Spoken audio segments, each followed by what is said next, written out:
SC corporation chairman గారు ప్రీతం గారు, మరి వేదిక మీద ఉన్న పెద్దలు, ఈ మహాసభకు హాజరైనటువంటి జర్నలిస్ట్ మిత్రులందరికీ కృతజ్ఞతలు తెలియజేస్తూ, ముందుగా మహనీయులకి పూలమాలలు అలంకరించి ఈ కార్యక్రమాన్ని స్టార్ట్ చేద్దాం. కార్పొరేషన్ చైర్మన్ గారు ప్రీతం అన్న గారు మహనీయులకు చిత్రపటాలకు నివాళులర్పించాల్సిందిగా కోరుతా ఉన్నాం.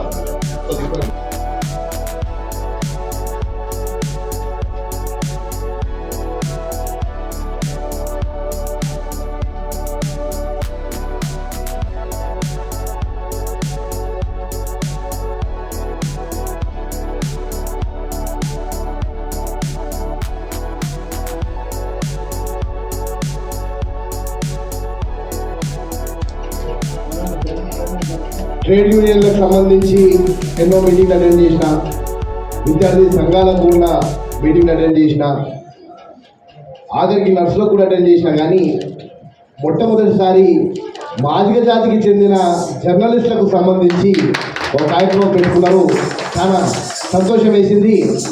సమాధ్యక్షత వహిస్తున్న బోర్గుల నాగేందర్ మాదిగన్నకి ప్రత్యేక కృతజ్ఞతలు తెలుపుతున్నా. రాష్ట్ర ప్రథమ మహాసభను నేడు రవీంద్ర భారతిలో నిర్వహించుకొని ఆరంభంతో అద్భుతంగా అడుగులు ముందరికేస్తూ ఎవరైతే కమిటీ సభ్యులు ఉన్నారో, మరి ముఖ్యంగా గౌరవ అధ్యక్షులు బాలయ్యన్న, సురేందర్ అన్న, సలహాదారు మా రవిపత్ అన్న, సంచు లింగయ్య అన్న,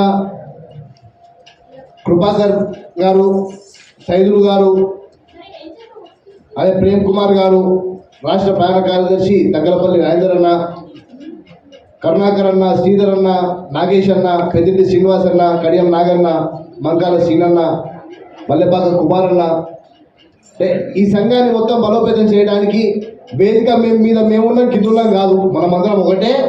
మనమందరం ఈరోజు కలిసి ఐక్యతగా ఉంటే ఏమన్నా సాధించగలుగుతామని చెప్పి కూడా ఈ సందర్భంగా మీకు తెలియజేస్తున్నాను. చిన్న ఉన్నప్పుడు చదువుకుంటుండే పెన్ ఈజ్ మైటర్ దాన్ స్వాడ్, కలము కత్తి కంటే పదునగా ఉంటుంది అనేది చదువుకున్నాం. ఆ పెన్నుని పేపర్ మీద పెట్టి మీ భావాలను వ్యక్తం చేస్తూ వచ్చిన కష్టాన్ని, రాష్ట్రంలో జరుగుతున్న వాటిని ప్రజలకు తెలియజేయడానికి ముందడుగులో ఉండేది మనమే అనడానికి నిదర్శనం మీరందరూ ఈరోజు ఇక్కడ కూర్చోవడం, ఐక్యతతో ముందరికి వెళ్ళడం చాలా సంతోషంగా వేసింది.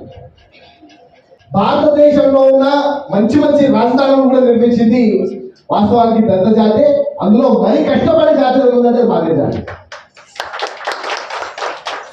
చెమట చిందించి మీరు గమనిస్తే చెన్నైలో చెన్నై సెంట్రల్ కానివ్వండి, హైదరాబాద్లో కంటోన్మెంట్ కానివ్వండి, ఢిల్లీలో ఢిల్లీ క్యాంట్ కానివ్వండి, అంటే రాజధానిలలో ముఖ్యమైన నగరం ఏదైనా ఉంటే అది రిజర్వ్ అయ్యేది ఎస్సీలకే రిజర్వ్ అవుతుంది. ఎందుకంటే ఆ రాజధాని నిర్మాణ క్రమంలో అక్కడ ఉండిపోవడంతో అక్కడ ఉన్న దళితులు అత్యున్నత సంఖ్యలో నిజాన్ని నిర్భయంగా మాట్లాడతాడు.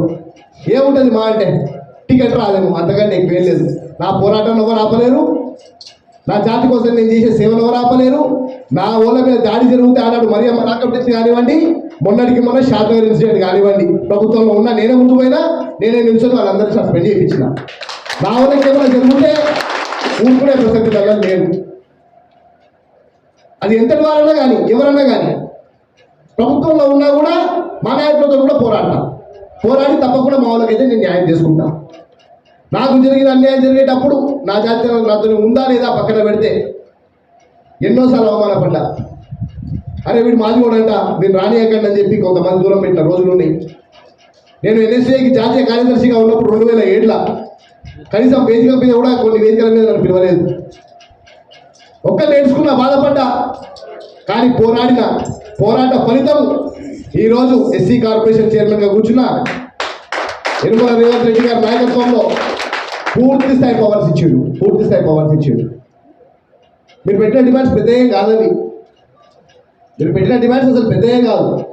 కానీ వాస్తవానికి అక్రిడేషన్ విషయంలో మాత్రం కంపల్సరీ అక్రిడేషన్ రూల్స్ కొన్ని ఉంటాయి, అవి మీ అందరికి తెలిసినాయి.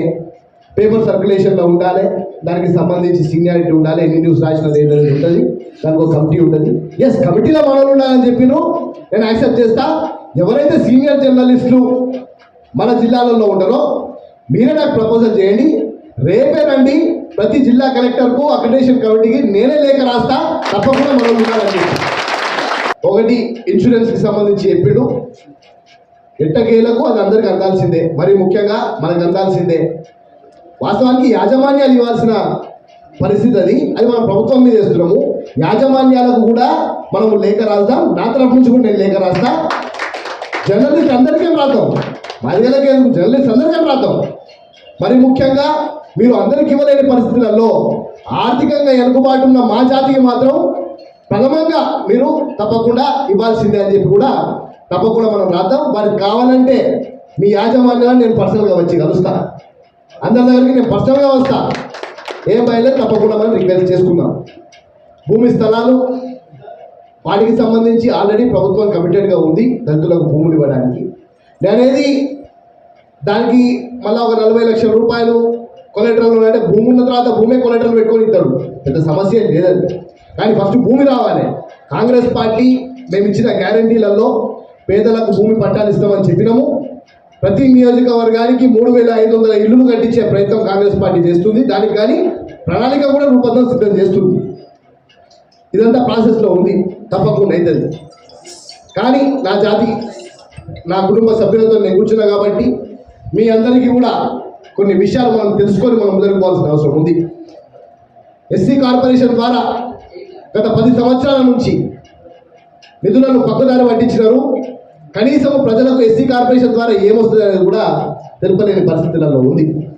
దయచేసి నా కుటుంబ సభ్యులుగా నేను మిమ్మల్ని వేడుకుంటున్నా, ఏది రిలీజ్ చేసినా, ఏ న్యూస్ వచ్చినా మీరు మాత్రం మీ పేపర్లలో తప్పకుండా వేయండి.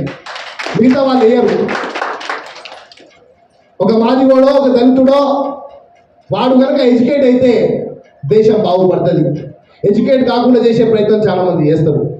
కీలకమైన ప్రెస్ మీట్స్ పెట్టినా అయినా కూడా మెయిన్ పేపర్స్ అలా కవర్ కాదు, బాధ కలుగుతుంది. చదువుకున్న వాళ్ళం ఎంఏ చేసినా, ఎంబీఏ చేసినా, ఎల్ఎల్బి చేసినా ఎక్కడో దగ్గర ఇంత అవగాహన ఉంది. మొన్నటికి మొన్న మన వర్గీకరణకు సంబంధించి కూడా ఒక స్టేట్మెంట్ వస్తే ఆ రోజే నేను కూడా పోయినా, బాంబులు కాల్చిన, స్వీట్ పంచుకున్నా. అదే రోజు రాత్రి 564 పేజీల జడ్జిమెంట్ని రాత్రంతా కూర్చొని అధ్యయనం చేసిన.